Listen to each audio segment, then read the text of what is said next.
The emergency room doors burst open with a metallic slam, and for a moment, every nurse within sight froze. Bethany Cole, a 52-year-old office clerk with graying auburn hair and a gentle, weary face, stumbled inside holding a wad of blood-soaked tissues against her nose. Her breaths came in short, trembling bursts, more like tiny gasps fighting their way out of a collapsing body. "Please help me," she whispered, voice cracking. The triage nurse looked up and recoiled. Bethany's nose wasn't just swollen. It was misshapen, inflamed into a horrifying lumpy mound. The entire bridge was stretched outward, shiny and reddish-purple, pulsing like there was pressure building from the inside. Thin streaks of dark, thick fluid oozed down toward her lips. It burst," Bethany stammered, barely able to stand.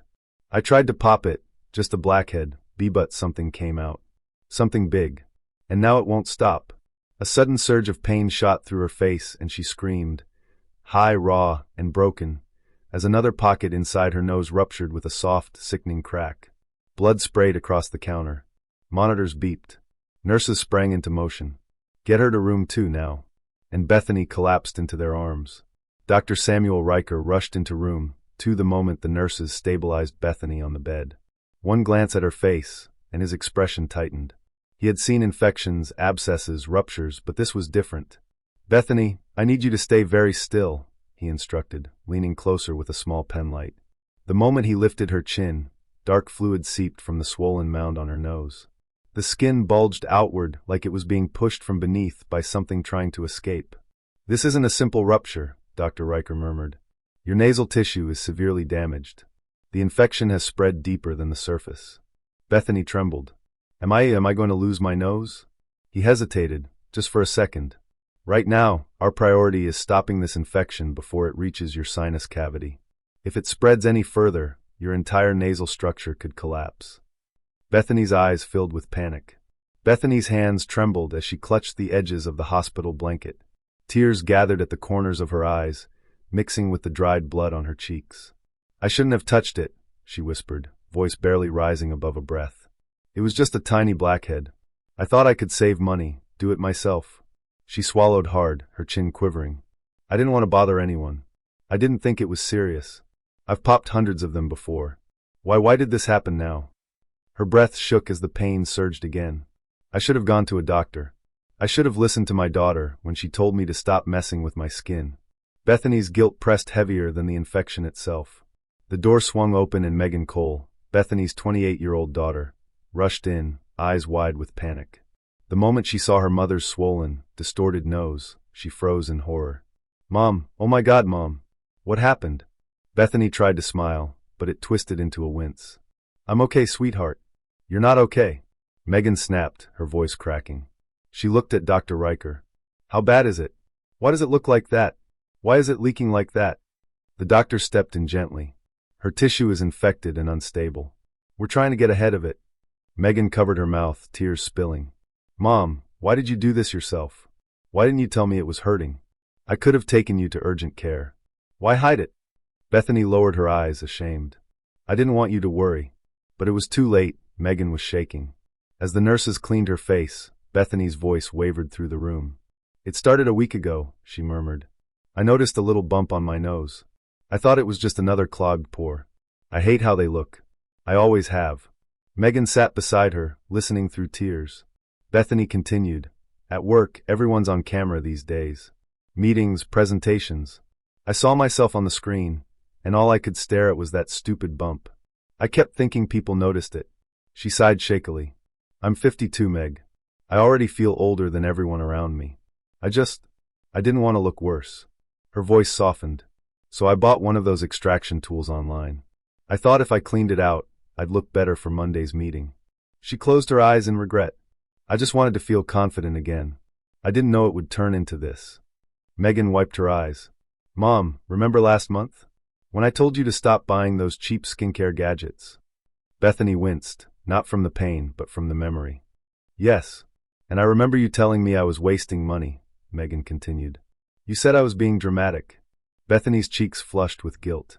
"I thought you were overreacting. You never listen when it comes to your skin," Megan whispered. "You always think you can fix everything yourself." Bethany sighed. "I just didn't want to rely on you. You're busy with work, with life. I didn't want to be the burden who runs to her daughter for every small thing. Megan shook her head softly. You're not a burden. But now, her voice cracked. Now look what's happened. Bethany looked away, wishing she could turn back time. Megan wiped her eyes. Mom, remember last month? When I told you to stop buying those cheap skincare gadgets? Bethany winced, not from the pain, but from the memory. Yes. And I remember you telling me I was wasting money, Megan continued. You said I was being dramatic. Bethany's cheeks flushed with guilt. I thought you were overreacting. You never listen when it comes to your skin, Megan whispered. You always think you can fix everything yourself. Bethany sighed. I just didn't want to rely on you. You're busy with work, with life. I didn't want to be the burden who runs to her daughter for every small thing. Megan shook her head softly. You're not a burden. But now, her voice cracked. Now look what's happened. Bethany looked away, wishing she could turn back time. Bethany hesitated before speaking again. I saw a video, she confessed quietly. Some skincare influencer popped a blackhead on her nose. It looked easy, clean, harmless. Megan groaned softly. Mom, those videos are edited. They're not real. I know that now, Bethany said, tears rolling down her cheeks. But she made it seem so simple. She had the same tool I bought. She even said it was safe if you just apply pressure. Dr. Riker glanced over. Those influencers don't show the infections we see daily. Bethany nodded weakly. I wanted that smooth look. I wanted to feel younger, prettier. I thought if she could do it, I could too. She shook her head in shame. I didn't realize I was pushing on something infected. Bethany's voice trembled as she relived the moment. It hurt more than usual, she confessed. When I first pressed down, it didn't feel like a normal blackhead. It felt deeper, harder, but I kept pushing. Megan covered her face, horrified. I sanitized the tool, or at least I thought I did, Bethany continued. I pressed again, harder, and I felt something shift under the skin. Dr. Riker nodded grimly. That's when the infected pocket burst. Bethany swallowed. Yes. There was this sudden pressure release and a horrible smell. And then something thick came out. Not like a blackhead. Something bigger. Almost like paste. She shivered. I should have stopped. But the swelling felt bigger immediately. I panicked and pressed again. That's when everything tore. Her voice faded, shaking.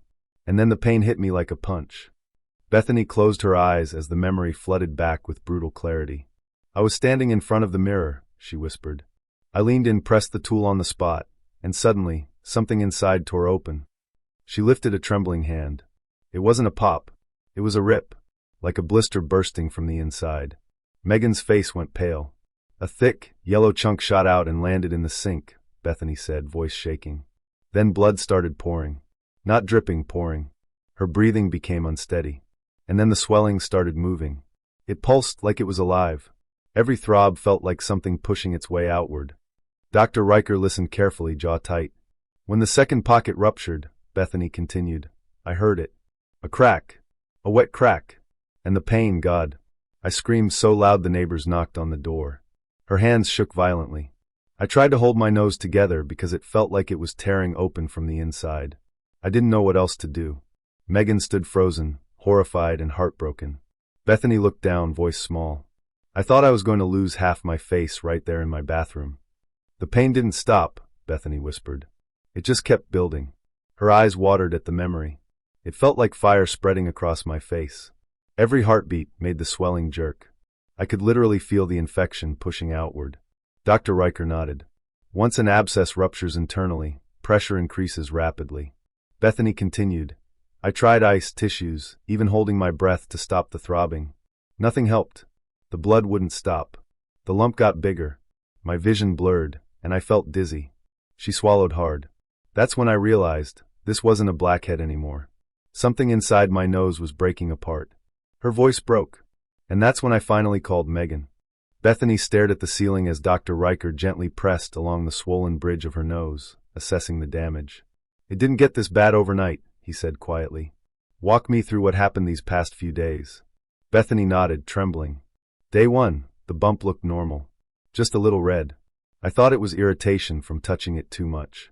She swallowed. Day 2, it started hurting. A deep kind of pain. Not surface pain. Like something inside was swelling. Megan listened, horrified. Day 3, the skin stretched. I could feel it when I smiled or talked. like the skin was being pulled tight from underneath. She wiped tears from her cheeks. Day 4, the color changed. It turned purple. And there was pressure, constant pressure, like my nose was full of something thick. Dr. Riker exchanged a worried look with the nurse. By yesterday, Bethany whispered, I could feel it pulsing. Every few seconds. Like a heartbeat under my skin. I thought it was just inflammation. Her voice shook. But this morning, it exploded. The inside cracked open. Twice. Her breathing quickened. And the swelling didn't go down. It grew. Bigger than before. She closed her eyes. That's when I knew I was in real trouble. Bethany turned her face away, ashamed. I didn't want anyone to see me like that, she whispered. I stayed home from work. I canceled my video meetings. I told everyone I had a cold. Megan frowned softly. Why didn't you tell me? Bethany shook her head. Because I didn't want you to see how bad it looked. I kept thinking it would go away. I kept covering it with scarves, pulling my hair forward, dimming the lights in the house. Her voice turned hollow. I avoided the mirror. I couldn't stand looking at myself. Every time I caught a glimpse, it felt like I was watching my face disappear. She clutched the blanket. I hid because I was scared of what people would say, but more scared of what I would admit. Megan sighed. Your coworker Lydia called me this morning. She said you sounded strange on the phone. Bethany winced. I tried to keep my voice steady, but the pain was getting worse. She said you avoided turning on your camera during the meeting, Megan added. And when someone asked if you were okay, you hung up. Bethany looked crushed. I didn't want them to see the swelling. I work with younger people, they notice everything. I was scared they'd gossip, or worse, assume something was wrong with me. She wiped her eyes. Lydia texted again later. She said she heard me breathing hard. She knew something wasn't right. Bethany lowered her head. I should have asked for help, but I was too embarrassed. Dr. Riker reviewed her symptoms with growing concern. What happened right before you came to the hospital? He asked. Bethany's breathing grew shaky. It changed, she whispered. The swelling didn't just hurt. It shifted. Megan leaned forward. Shifted how? Like something inside broke loose, Bethany whispered. I felt it moving. Not sliding, moving. I could feel pockets of pressure traveling under the skin. The nurse gasped quietly. Bethany continued, voice trembling. The skin stretched so tight I thought it would rip open. I tried to dab the blood, but every touch made the swelling jolt. It felt like little explosions inside my nose. Her hands shook violently. My vision got blurry. My ears buzzed. I started sweating so much I couldn't hold the tissue. And then, she pointed to her nose, tears falling. Another deep crack. I heard it. I heard it. Like bone shifting. Dr. Riker inhaled sharply. That's when the tissue began collapsing internally, he said. And if you had waited any longer. He didn't finish. Bethany didn't need him to. Bethany's voice dropped to a fragile whisper. I was in the kitchen when it happened, she said. I leaned forward to grab a towel, and suddenly the world spun. Her fingers curled into the blanket. The pain shot through my face, so fast I couldn't breathe. I tried to stand straight, but my legs buckled. My nose felt like it was filling up with boiling liquid. The swelling shook, like it throbbed violently. Megan covered her mouth.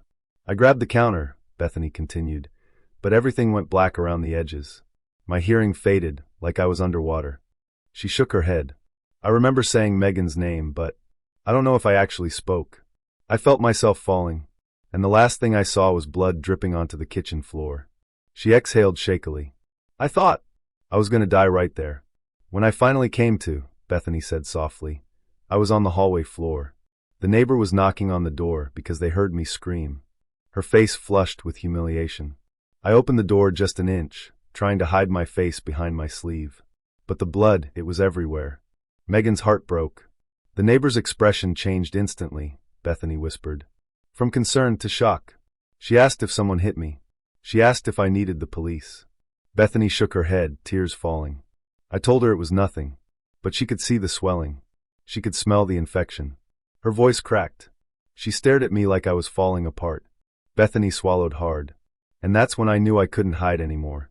Megan's phone buzzed during the retelling. It was Lydia again. She kept checking on you because she cares, Megan said gently. Bethany sighed. She called me 3 times before I answered. My voice was shaking so badly, she thought I was having a panic attack. Her eyes softened. When she offered to drive me to urgent care, I panicked. I didn't want her to see my face. Megan nodded. She told me she could hear you crying. She said something was seriously wrong. Bethany nodded weakly. That's when she told me, Bethany, if you don't go now, you won't make it to tomorrow. Her voice broke. I don't know if she meant it literally, but it scared me enough to call you. Megan reached for her mother's hand, but Bethany pulled away, ashamed, trembling. I'm sorry, Bethany sobbed. I'm so sorry. Megan frowned. Mom, stop. No, Bethany cried. You begged me to stop touching my skin. You warned me about infection. You warned me about those tools. And I didn't listen. I thought I knew better. She shook her head violently. I didn't want you to think I was falling apart. I didn't want you to see me aging. I didn't want to feel old. Her voice broke into a whisper. I just wanted to feel pretty again. Megan pulled her into a gentle hug.